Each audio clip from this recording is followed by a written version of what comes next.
So take our traditional sales force today in Sri Lanka. They are more like order takers. Yeah. So sales killer job with the exception of the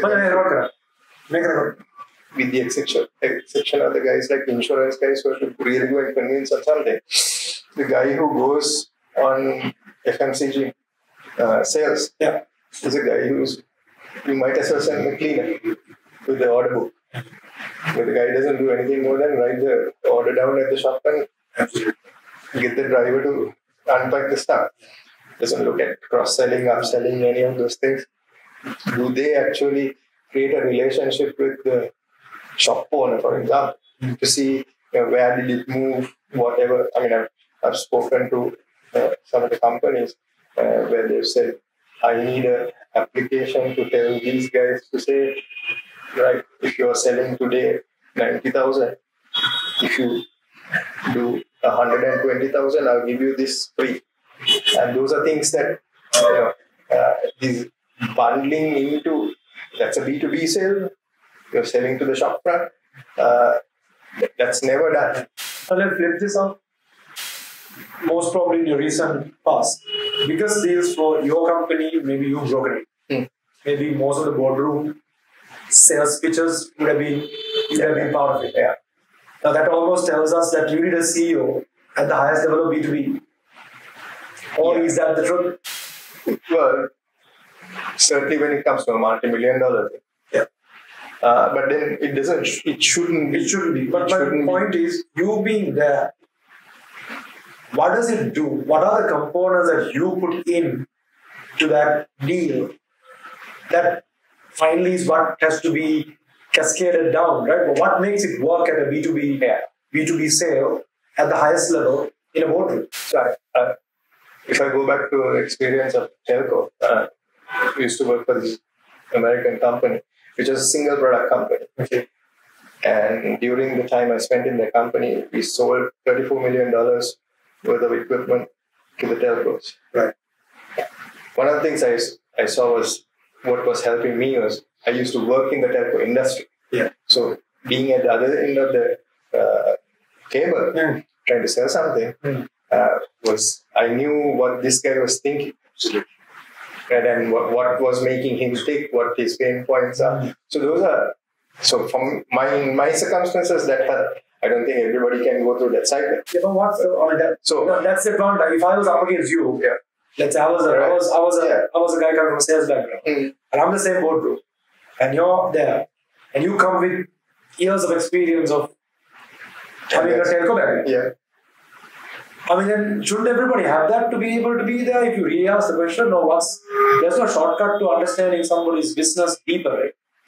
No, there is no. But then that is where the organization that is selling technology must take time to not only sit on their side of the story and to understand really what the pain points are, because you don't have time to go and gain experience.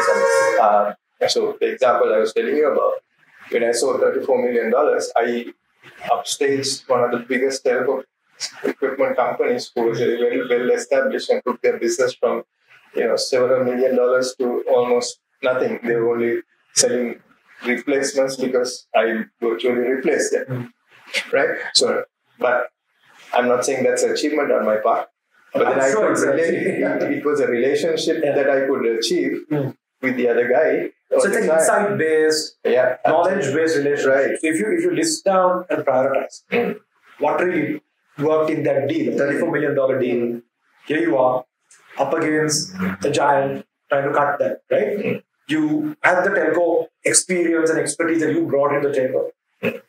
Then what are the other three things or two things if you took the top three? That being one, what are the other two that click the deal like that? So I think the main points are that the assurance that you can give. So knowledge is one thing, but you need to work back to your company to give the critical assurances and the commitment that you need to give for them to close the deal. Obviously, the repeated sales come through your past performance, and that has a very important role to play. I mean, as much as I say about the win, I'll tell you an example of a loss. Is that bid for a $10 million business in Sri Lanka. When we went out, we were the highest spec guys. We had the best solution. In fact, our closest competitor did not comply with the standard. So when the technical evaluation was done, we were on top. But however, the other guy managed to convince through relationship on a weak point of one of the decision makers. So I was not on the ball with that. So that's a mistake I made. So even the experience doesn't only help you. You need to be, the hardware and the software of the same. You need to understand who are all of the decision makers. Everybody has a role to play. You need to play them at the right place, right time, so on. It's true even today. We do government projects. Normally you would speak to what you call the decision or the project committee. But there are so many guys who are decision makers and influencers. So the point you're bringing is absolutely clear. If you don't understand the DMU, the decision-making unit, the multiple interfaces to it, the quiet influencers, opinion leaders, you're asking for trouble at some point. Yeah. But coming back to your earlier point on expertise, knowing the product inside out. I mean, if you're selling high-end cars, if you're an engineer, automobile, you're a different league. Yeah. So when you're just like that, because you have that, was it also going to be your advantage because you were able to customize or bring the customer requirements with a stronger influence back to the company and represent the customer better rather than somebody who's probably read the front 2 pages of a product spec? Isn't that a critical factor? It is. And also knowing what you can do with the technology you have. Absolutely. There was one point where we won a deal in India, but it required us to customize our equipment by a certain amount, which was basically a frequency.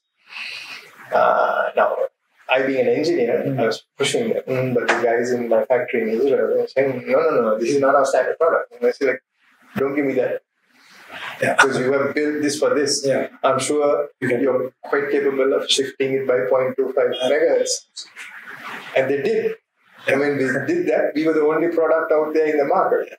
So as opposed to selling 50 units, that whole quarter we used several thousand. So that is not the knowledge part. Doesn't only work with your client; it works backwards as well. Absolutely. So this is fundamental. So from a Cypex point of view, when you look at the B2B sale, what we just discussed with Mithila was at the highest level. From a typical need-based selling to be insight-based. Now, I would dread going up on a pitch with him on a tech sale because I'm up against a telco expert, not only that, an engineer who's worked in SME sector as well as worked in companies like Singapore Tel. I mean, that knowledge and insight that you could bring to the table today can't be replaced honestly with alcohol and cholesterol, which is what most people think is managing corporate relationship is. But then Mithila also goes on to say there's a little bit of PR and relationship you can't miss because at the end of the day, relationships also matter. So remember, need-based sales versus insight-based selling if you're thinking B2B success.